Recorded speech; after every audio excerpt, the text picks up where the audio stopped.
Hey everybody, my name is Kamal and welcome to my YouTube channel. If I'm able to persevere with these videos, you are going to watch me build a Shelby Cobra replica kit car right here in my garage. Hopefully one of the last videos of this series are going to be me driving away with a great sounding and great looking car. So let's see about that. So I chose the Hurricane Motorsports Cobra kit for a number of different reasons. Reviews suggested that it was a very complete kit, had a nice accurate body, although it doesn't really matter to me that much. It was at a good price point, and I just had a good feeling about it. Since acquiring the car and the kit, the body panels are actually, really nicely engineered. The seams are in sort of inconspicuous places compared to some of the fiberglass bodies I've seen. That's going to make not only the body work easier, but the first stages of driving the car before I get the paint job are going to look better because there's less of these ugly seams in the fiberglass body. So let's see what else. Armed with my trusty build manual here. Hopefully I'll get the car together without too much difficulty. Truth of the matter is there's been 2 generations of the Hurricane Cobra, and apparently the manual is a little bit outdated as they have improved the car over time. But in general, this is a fairly simple car. It doesn't have that many pieces, so hopefully that will be good enough. I'm also using a traditional time clock system here because I'm interested in trying to get this build done at a record time. I'm looking to try to do it between about 200 and 300 hours within about 3 months. So we'll see if that's going to happen. Building has started slow. I'm 2 weeks in. There's a few parts that I'm missing. But in general, it hasn't taken too long to get some major parts of the car together. So that's a good thing. Some details about the car.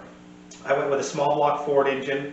The cost is a lot less than going one of the big blocks. I went with a 351 Windsor that is bored and stroked to 408 cubic inches.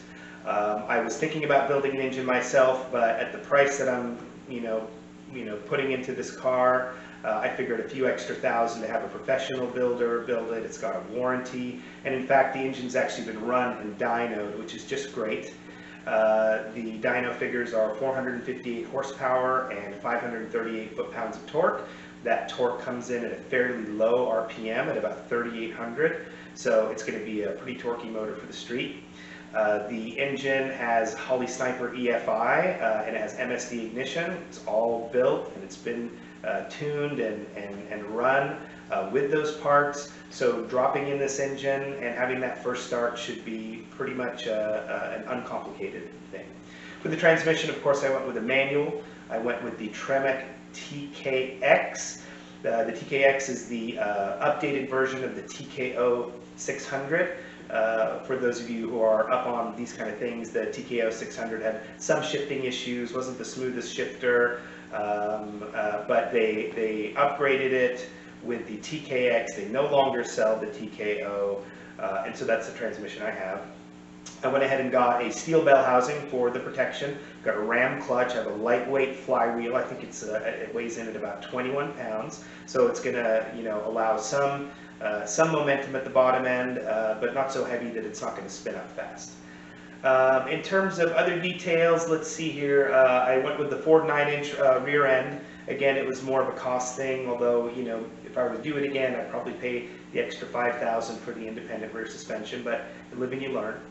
I decided to go with 15-inch rims. I went with the Trigo 427 wheels. Those are replicas of the 427 Cobra rims. They are polished on the rim and they're a dark gray center. I would like to have the centers either polished or painted in a lighter color, but I'll probably do that the next time I change tires. Speaking of tires, one of the issues people have with the 15-inch rims is that the tire choices are limited, which they are. I found maybe 4 or 5 tires in the proper sizes, which would be a 295 15 in the back and a 245 60 in the front. The best tire out there is the Avon CR66Z or something like this. Those were about 450 a piece. Next down was a Mickey Thompson Sportsman STs. Those are the tires I got. It's, I think, a good mid-range compromise there. I probably paid about $200 each out the door on those tires. when you put it all together. There are cheaper tires. There are the Cobras. There is the Firestone Indy 500, Firehawk Indy 500. Those seem to be a little bit harder to find. There are, of course, the BF Goodrich radial TAs. I've heard these are actually some of the worst performing tires for these cars, just from a traction standpoint. And then I found actually a very generic tire with a no-name brand that had those sizes, but I wasn't going to go there. Those were somewhere around like $140 each. So we've got the small block Ford, we've got the 5-speed TKX transmission, we've got 15-inch wheels, we're going to have side pipes on this car. I'm not sure if I'm going to do the bumpers front and rear or the quick jacks, so we'll see how that happens. And I think that's it, and let's get to building.